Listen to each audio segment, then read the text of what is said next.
Today's a special day, guys, because not only are we watching what might be the worst movie that I've ever seen, but I can confidently say that a majority of the people watching this video have never even heard of it. It's called Ryan's Babe, which is a Canadian film written and directed by Ray Ramaya, PhD. That's right, he chose to flex his unrelated doctorate in psychology in a movie credit, so it kind of gives you a good idea for what type of movie we're in store for. I'm just saying, like, if you go see the new Marvel movie and right before it starts, the credit says directed by Jeremy Miller, CEO of Applebee's, you're probably not expecting this one to be a real box office smash. Ryan is a young college student who, after a series of unfortunate circumstances, embarks on an aimless road trip in order to escape his problems, getting himself into all sorts of wacky situations along the way. The road movie that doesn't know where it's going. Now that has got to be the understatement of the fucking year! Hey! I got my fucking kid here, man! Sorry. The film begins at full throttle with a young woman being led to a supposed safe house in the forest by her family's bodyguard for an unknown reason, only to be suddenly held at gunpoint. This movie's also labeled as a comedy, by the way, so I'm surprised that this is the tone they wanted to kick things off with. Oh. You pinched his nose. Eventually, she wrestles the gun away from him and shoots the red Gatorade out of his ouch hole. As she flees the scene, she carjacks a random passerby who happens to be Ryan, our main character. I'm Sally. That's not my real name. Did you just introduce yourself as a fake name and then immediately tell him that it was fake right after? You see the problem here, miss? As soon as Sally gets in the car, she starts just absolutely going for that Oscar-winning performance, but it's kind of hard to tell if she's grieving or being possessed by an evil spirit. I'm really, really sorry, Mama. Oh, God. How did I, Mama? How could I have done that? It's not me, Mama. It's not me. It's not me. Somehow, only seconds later, Ryan and Sally suddenly become good friends. You'll notice throughout this film that Dr. Ramaya, prefers his character development to happen off-screen, because who needs to see that? In a movie. A character-driven movie. Through a news broadcast, we find out that Sally, who's actually named Krista, was framed for the murder of her mother by her brother-in-law in order to inherit the family fortune. Now, is that really important to the story? No, not one bit. All you need to know is that she leaves the diner to have another Oscar-winning performance before Ryan comes to console her. Ryan explains to Krista what he's doing on the road through a flashback, which you think would be a good thing, right? Like, I'd like to know more about our main character. Unfortunately, it turns out that Ryan is the most bland, hollow character to ever exist. We're taken back to when Ryan was in college, where we meet Connie, a woman who's constantly trying to win his affection, even though he's very clearly dating this girl Brenda and is visibly uncomfortable whenever she's around him. Nevertheless, Connie finds any reason she can to follow them around and get his attention. Ryan keeps ignoring and rejecting her, but Connie's just not taking the hint for some reason, which eventually gets on Brenda's nerves. You didn't say a damn thing at the bar the other day, and you're not saying anything now. Tell her to fuck off. Ryan overhears Connie getting hit by a car and rushes over to help her, which then triggers a second flashback. Oh no, it's one of those movies, isn't it? Ryan remembers a time when his bike got run over as a child, back before shoelaces were invented. Even then, Connie was still obsessed with him and Ryan could absolutely care less. This means that Connie hasn't taken the hint for like her entire life, which makes this a lot less sad and a lot more creepy. Even so, she literally steals money from her family and uses it to buy him a brand new bike. Hey Ryan, look what I've got. Wow, it's exactly like my wrecked bike. It's yours now. I don't have any money. That's okay, it's yours. I'll do anything for you. You know that. Don't you? Thanks for the bike, dumbass! I want to ride too. Ryan? I'm not sure what character I'm even supposed to root for here. The relentless stalker or the man whose charm is equal to a bag of flour with googly eyes attached to it? Come in for some chocolate shake! So now we flash forward. Well, not back to before the initial flashback. By that, of course, I mean we're flashing forward back to the flashback, and suddenly Ryan and Connie are now dating, I guess? But then 5 seconds later, they get into an argument and break up. Oh no, but they were so perfect for each other. Get off my back. All right, just go. Get a life for yourself, Connie. I'm not kidding when I say that this line of dialogue is the most emotion we get out of Ryan for the entire movie, and it happens off screen, and it's way too quiet, and it's underneath 2 consecutive establishing shots that last longer than the scene it's setting up. He doesn't care how much he hurts me. He just doesn't care. Calm down. You don't understand a damn thing. Now, if it isn't already obvious, the entirety of this movie is dubbed over in post, which is fine, you know, it's not uncommon for films to do that. The problem is, in this movie, it's something else. Characters on the screen will look like they're acting their fucking hearts out, but then they get into the voiceover booth and completely ruin their lines. Wherever he goes, I'm gonna find him. He's dead meat. Did you hear me? She's dead meat! No joke, sometimes a character will have someone else's lines coming out of their mouth. It happens in the next scene when Connie's dad gets kicked out of a bar for getting into a fight. I'll have another one, Jim. No more today, Bill. Please escort this gentleman to the door. Excuse me? Garcon, we need to rewind. Smile, cut. How strong are these? Now, just to remind you, Ryan's Babe is, again, labeled as a comedy. All right, where were we? Oh yeah! Connie attempts suicide in order to get Ryan's attention because nothing says goofy road trip movie like sexual assault and self-harm. Bill, still wasted from earlier, comes home to find Connie's blood scattered all over the bathroom, as well as a note she left behind. If you can't love me, I don't want to live. Goodbye, Ryan. Oh shit! So Bill grabs his shotgun and decides he's gonna hunt and kill Ryan, who's out with his college buddies. The bird of time has but a little way to flutter, and the bird is on the wing. Huh? Well. Oh, that's so fucking annoying. Look at him. Look at the smug look on his face. Bill barges in and crashes their sick-ass book club and starts trying to find Ryan, who's busy taking his third piss of the movie. Hey, Jimmy boy, you gonna tell me where Ryan's hiding? Huh? Wow, Jimmy, really coming out swinging, aren't you? Your friend's about to be publicly executed and you're damn near falling asleep. Oh my god! Wait, everyone's just gonna stand by and let this happen. It doesn't matter if You did that after the shot! A majority of the group just stands there, disinterested, as if their lives aren't currently in the hands of a drunk man absolutely just covered, just drowning in denim. Ryan ends up escaping and later decides he's going to leave town for a while until things calm down. We tested the contents of her stomach and found no trace of the sleeping pills. Also, the cut on her wrist is not life-threatening, which suggests that this suicide attempt was staged for attention. So let's recap. Connie has stalked Ryan for the majority of his life. She's purposely gotten herself into car accidents and even faked a suicide for the sole purpose of getting his attention. Not only that, but later she refuses to tell her father to stop trying to kill Ryan until he returns home to see her, which would be a difficult thing to do on account of your father trying to kill him. A real love story for the ages. So Ryan begins his road trip to nowhere and stops when he sees this man named Bert standing on the side of the road. Hi. Need any help?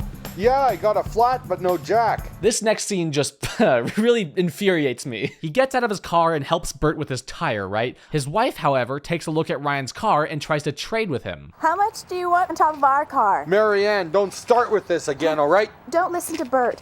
We've had nothing but bad luck with this car. The windshield's smashed, the door locks don't work, the cassette player doesn't work, and now it's flat? Boy, you're really selling me on this trade, ma'am. You said smashed windshield, right? You take cash or just card? I got cash? Don't listen to her. I don't like this car. I don't like this color green. $1,000 US on top of the trade? This car isn't worth $1,000. No, it's got a new engine, a spring, and runs well. No bad luck, madam.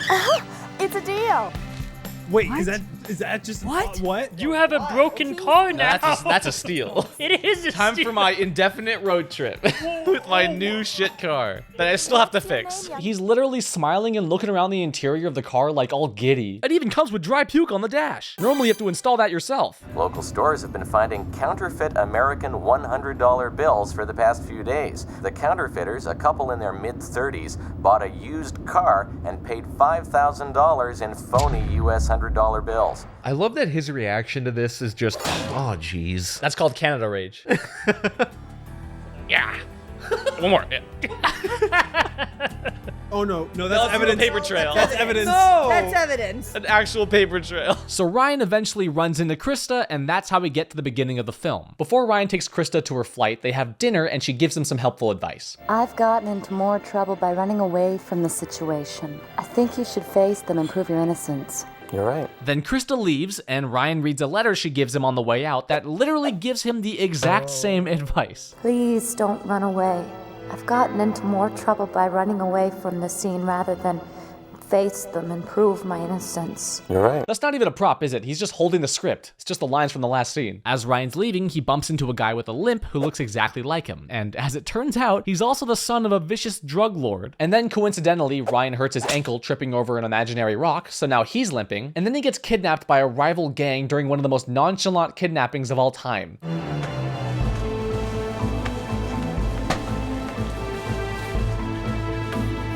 So Ryan's taken to a warehouse, and their leader Vinny makes a call to the other gang in order to use his kidnapped son to strike a deal. I want the South American shipment. Delivered in 5 cities on the East Coast. You're a fucking 2-bit street-cornered drug pusher. Believe it or not, none of this is actually that important. All you need to know is that these two groups are feuding, Ryan is drugged up the butt and taken to a house where he's held hostage, and oh yeah, the guy keeping watch only speaks in Shakespeare quotes, and no, I'm not kidding. What a piece of work is a man. How noble in reason. We're not even halfway done with this movie, but I feel like I've watched 4 movies. Ryan asks to use the bathroom, using it as a way to make a run for it by jumping out the window, which is surprisingly easy considering how many guards are keeping watch. Fun fact, Ryan also poops with his tighty-whities pulled all the way up. To be fair, I've never been to Canada, so like maybe people just poop like that up there, but you know, I'm not trying to be insensitive. His underwear was still up. You guys not pee? Like, Do you guys not just sit on the toilet and shit your pants? do you not just strain your piss? Don't you have to flush the underwear after? That's why they're so thin. Wait, you guys, underwear's not disposable? Anyways, Ryan successfully escapes and gets picked up by a passing truck driver. This next scene's weird. A really goofy, creepy truck driver laughs maniacally at his own jokes and starts eating chips like a slob. Ryan just stares uncomfortably until he gets dropped off. I think they realized after shooting this scene that it came off as more uncomfortable rather than comedic, so to compensate, they just started adding fart sound effects in post. Ken Adolf truly discovered the comedy cheat code. If your jokes aren't landing, just slap a loud and wet dot wave in there and boom, comedy achieved. Success! It just hit me that I'm making fun of this movie for potty humor when I literally have an assets folder on my computer called poop transitions. Do you like that? That one's called Butt Fountain 2. Ryan quickly finds himself a job at some random diner where we overhear 3 women trying their best to imitate a group of cool college girls.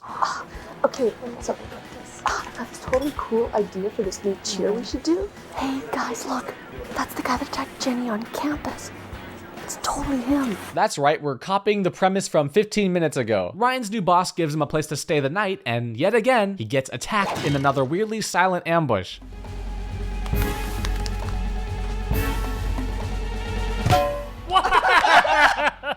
Ryan gets knocked out in a scene that looks straight out of Pornhub, except in this one, the acting is somehow worse, and Ryan gets drugged again. It's only been 1 day and he's been drugged a 2nd time. We should cut his dick off, and then we hang it here.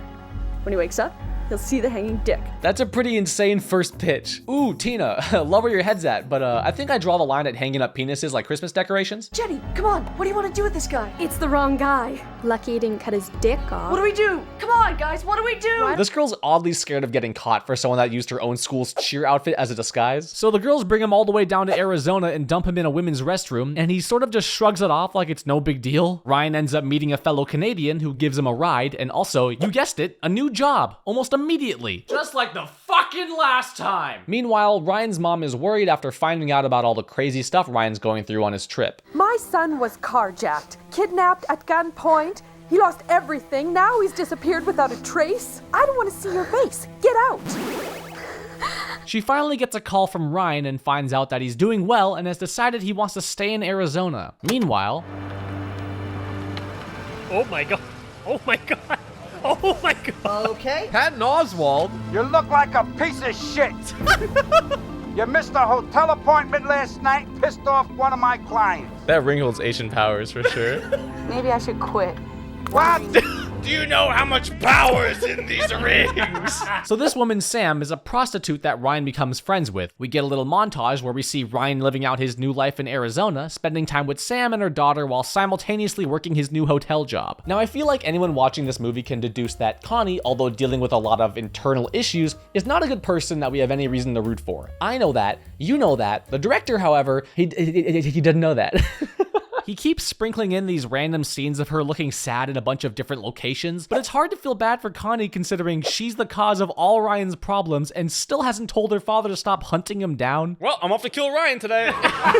Anyways, Ryan and Sam meet up for a nice dinner at a pizza joint. That is until Dr. Ray realizes that he never got around to explaining her backstory, so she just starts absolutely waterboarding Ryan with exposition. He was a violent and abusive man, but one night he assaulted me so bad, I just walked. You don't understand, I've been wealthy all my life. My parents, they disowned me ever since I got married. So anyway, my friend Carla her and her boss sucked me into this job. Do you have any idea what that business does to you? I don't know why the hell I'm telling you this. Sir, would you like to try our new barbecue chicken pizza? It's awful. In the next scene, Ryan wins $20,000 from the lottery, I guess. It's all very strange because the scene ends so fast. You can't even hear what they're saying half the time because it's way too quiet, and also the dubbing is just, they just said fuck it on the dubbing at this point. Dave, look. Okay, I was up there, CDs, CDs, So now Ryan's suddenly at the Grand Canyon, I guess? At this point, things are just happening, because Dr. Ray paced things too slowly at the start, and now Ryan's just teleporting from location to location, wherever he needs to be. He goes to the Grand Canyon so he can think over his feelings towards Connie, right? I love you with all my heart and soul. I'm committed, willing, and ready to do anything for you, Ryan. In less than 2 minutes, he suddenly pulls a complete 180 and suddenly realizes, oh, I actually do love her. Could it be that you care for me and love me without even knowing it? I guess it doesn't matter that I've never once felt any interest towards her since we were kids and she stalked me all throughout my life and faked injuries to make me pay attention to her and let her dad try to kill me and run me out of town, which led to me being held at gunpoint, kidnapped and drugged by criminals, and then assaulted and drugged a second time by strangers. Like, am I the crazy one here? In what way are these two characters supposed to be together? It doesn't make any, Are you the man I saw walking with Sam and Mandy? Her bastard husband showed up this morning and threatened to shoot that sweet little thing. The police tried to talk him out of it, but he wouldn't put the gun down, so they shot him. And they shot him dead. So after hearing the bad news, Ryan visits Sam to make sure she's doing okay. Here, this is where the scene will happen.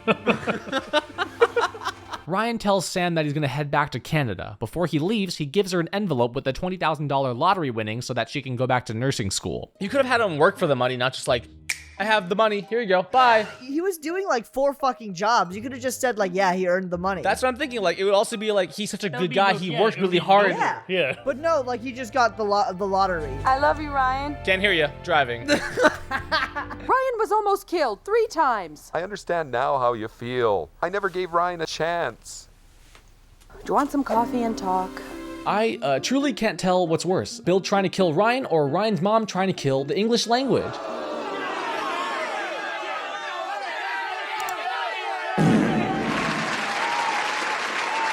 Connie told us everything. She's really sorry.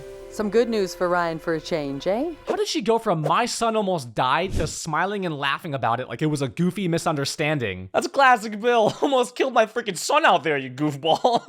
Guess what? Ryan's in a new place. Guess what? Ryan gets a new job. Guess what? I've seen this movie 12 times and it's starting to do the permanent damage. So there's this old woman here who's really attracted to Ryan because he looks like her dead husband, who's supposedly a famous football player. Because somehow Ryan looks like goddamn everyone. She's also not allowed at her daughter's bachelorette party because apparently she killed her husband. I don't know. This is my bridal shower. You have no business being here. The only reason I put up with you is because my father loved you. You killed my father. They never really get into any more detail because, much like with every other character, their backstories are hardly ever important and they're only in the movie for a few minutes before getting tossed out completely. All you need to know is that she's super creepy around Ryan. We'll go to our special place tonight. The fuck is she looking at? So Ryan's a stripper now. Yeah, he's stripping. He's a stripper now. And he gets drugged again too. Yeah, he gets drugged again.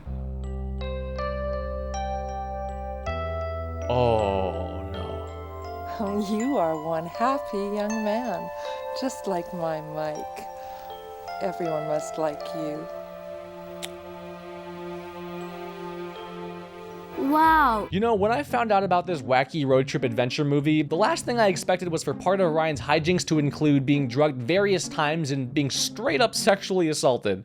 Oh, you got paid. Oh, you're a prostitute. You're a whore now, Ryan. Congrats on your new job, Ryan. Nice fucking gig you got set up with. By the way, I hope you weren't expecting Ryan to show any kind of intense emotion afterwards, because again, he just sort of shrugs the whole thing off like he does everything else in this movie. That is until finding out that Mrs. Thiessen actually died of a heart attack overnight. She did not die. No. She did not die. No. I'm gonna send you back to your husband. Good thing there's no DNA evidence. 59-year-old Barbara Thiessen was found dead of a massive heart attack. Massive. Found dead of a massive cream pie. He's smiling. Back home, Connie and Ryan's mom prepare a welcoming party to celebrate Ryan's return. Oh, would you get that for me? Hello? Is that you, Connie? Listen, don't hang up. I'm gonna be home in about an hour. Stay there, okay? I'm coming home for you, babe. I guess Connie was Ryan's babe all along. No. Hey, Stop. come on, get down. It's just a movie. Come on. I'm jumping. I can't wrap my head around why they wanted Ryan's character to come back home to be with Connie. At least with Sam, Ryan actually seems pretty happy to start a new life with a new job and a place that he loves. We even get to learn about like her sketchy past and how she's also trying to start a new life and raise a child and go to nursing school. Meanwhile, I can't tell you a single fucking thing about Connie except the fact that she loves Ryan. That's pretty much her entire character. Anyways, Ryan continues his journey home until he sees and picks up a hitchhiker named Julia along the way. We are quite literally at the very end of this movie and we're still introducing new characters. I'm going to be a movie star. I've spent all my life on these flat prairies and nothing ever happens here. And I'm not prepared to waste my life around here. That's why I'm going to Vancouver. She's an actor. See, David, like that was a cornerstone of good writing. She didn't say, I'm an actor. So you were able to read between the lines and pick that up. It's very subtle, this movie making. Anyway, Ryan's probably going to get by this woman. So Julia decides to flip off the police. I hate these pigs. And then they pull Ryan over because guess what? This woman was caught carrying stolen jewels in her purse, and now Ryan is getting arrested. Not Julia, the woman who was on the run, just Ryan. Get back in your vehicle. Get back in your vehicle. Love you, Ryan. If credits roll right here. Oh my god, credits are gonna roll. Credits are gonna roll. No!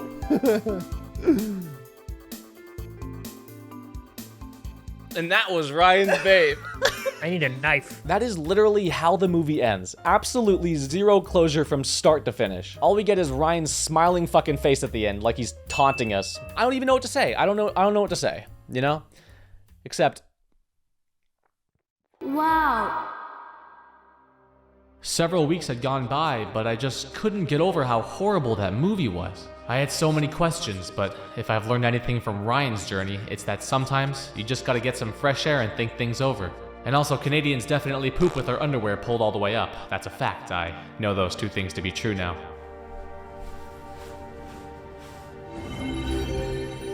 Neema, could it be that the reason you feel so distressed is that you actually love this movie and can't accept it? Dr. Ray? Is that you?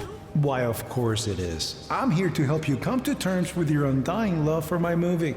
But there's still so much I don't understand. None of it makes any sense. Now, Neema, I could spend all the time in the world coming up with the perfect idea. But as you of all people should know by now, not everyone wants to wait half a year for something to come out. Oh, okay. What's that supposed to mean, asshole? Just look at the data. Viewership is way down.